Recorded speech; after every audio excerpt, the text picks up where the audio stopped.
Hello বন্ধুরা, তো তোমরা কেমন আছো? নিশ্চয়ই ভালো আছো। আমিও ভালো আছি। আমার ছোট্ট সঙ্গী ব্লগের পক্ষ থেকে তোমাদের সবাইকে জানাই অনেক অনেক ভালোবাসা আর স্বাগত। তো বন্ধুরা, তোমরা পুরো ভিডিওটা দেখো আর আমার পাশে দেখো। আই হোপ তোমাদের এই ভিডিওটা অনেক ভালো লাগবে। আজকে আমি তোমাদের সঙ্গে শেয়ার করব আমার বাড়িতে কি কি সবজি লাগানো আছে, তো সেগুলোই। আর তোমরা শুনতে পাচ্ছ যে গাড়ির আওয়াজ হচ্ছে প্রচণ্ড জোরে, তো রাস্তায় কাজ হচ্ছে, এই জন্য গাড়ির প্রচণ্ড আওয়াজ হচ্ছে। তো তোমাদের চলো সবজিগুলো দেখাই। তো বন্ধুরা, আমি প্রথমে দেখাচ্ছি আমার পিছনে কি কি সবজি লাগানো আছে, তো সেটাই। বন্ধুরা, এই প্লাস্টারটা ফেটে গেছিলো, তাই এখানে আমার বর একটা লঙ্কা গাছ লাগিয়ে দিয়েছে, আর লঙ্কা গাছটা বেশ বড় হয়ে গেছে। আর এখানে লাগিয়েছে একটা লঙ্কা গাছ। তো দেখো, লঙ্কা গাছে ফুল এসেছে। একটা ডেমি কুমড়ো গাছ আছে, একটা পুঁই শাক গাছ, আর একটা টমেটো গাছ। তো দেখো বন্ধুরা, টমেটো গাছে কিন্তু অনেক টমেটো ধরেছে। একটা টমেটো গাছেই যতগুলো টমেটো ধরেছে না, আমার একটা তরকারি হয়ে যাবে। আর এখানে দেখো, কলকাতা থেকে আমরা বেল এনেছিলাম, তো সেই বেলের বিচিটা এখানে ফেলেছি, ফেলে এখানে বেল গাছ বেরিয়েছে। আর দেখো পুঁই শাক গাছ, আর পুঁই শাক গাছটায় পুরো হাংটা জুড়ে ভরে গেছে। আর ডেমি কুমড়ো গাছটাও তার পাশ দিয়ে যাচ্ছে। আর আছে একটা সজনে গাছ।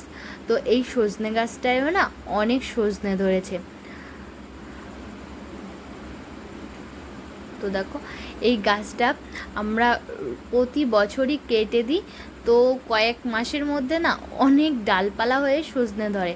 এই যে ডালিম গাছের মধ্যে একটা জিল প্যাকেট পড়েছিল, তো সেটাকে ফেলে দিলাম তুলে। আর এখানে রাখা আছে রাজদীপের ছোটোবেলার গাড়ি, আর এখানে একটা আখ গাছ লাগিয়েছে।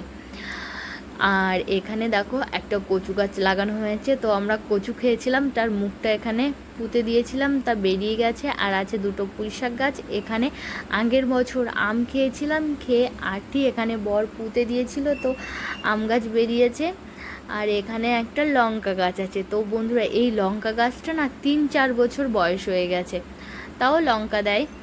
আর এখানে একটা জবা ফুল গাছ লাগানো আছে। তো এই জবা ফুল গাছটাই যে ফুল ফোটে, তো আমার ডেইলি পুজো দেওয়া হয়ে যায় জবা ফুল দিয়ে।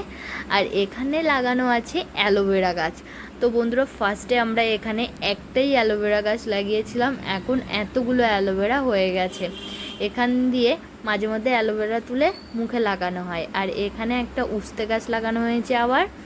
আর এখানে লাগিয়েছি তুতোবালার গাছ। আর এই গাছের পাতাটা সর্দি কাশি হলে পাতা তুলে জলে সিদ্ধ করে সেই জলটা খেলে সর্দি কাশি সেরে যায়। তো আমাদের যখন সর্দি কাশি হয় না, তখন আমরা এই পাতাটা তুলে সেদ্ধ করে খাই জলটা, আর যে পাতাটা থাকে সেই পাতাটা আমরা ভেজে ভাতের সঙ্গে খেয়ে নিই।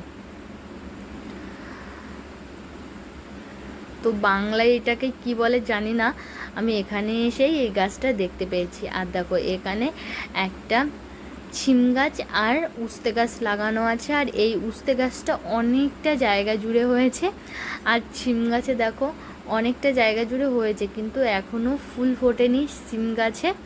আর উচ্ছে গাছে কিন্তু অনেক উস্তে হয়েছে। তো দেখো, গোড়ার দিকেও উস্তে হয়েছে গাছের। তো এই যে একটা ফুল ফুটেছে, আর গোড়ার দিকেও অনেক উস্তে হয়েছে, আরও কিছু উস্তে মরে গেছে। তো চলো এবার তোমাদের উস্তেগুলো দেখাই। তো দেখো, এই যে লাইন দিয়ে একের পর এক উস্তে হয়েছে এখানে। আর এই যে পাশে আছে একটা কাঠবাদাম গাছ। আর দেখো, এই যে উচ্ছে হয়েছে কত উচ্ছে। আর আছে একটা ডালিম গাছ। তো দেখো, ডালিম গাছে কিন্তু ডালিম হয়েছে। আগের দিন না কি হয়েছে, আমি না একটা ডালিম তুলে খেতে গেছি, তা দেখি ভিতরে একদম পাকেনি, কাঁচা রয়েছে। তো বন্ধুরা, আজকের ভিডিওটা এই পর্যন্তই। তো তোমাদের ভিডিওটা কেমন লেগেছে তা অবশ্যই আমাকে কমেন্টের মাধ্যমে জানিও। তো টাটা, বাই বাই।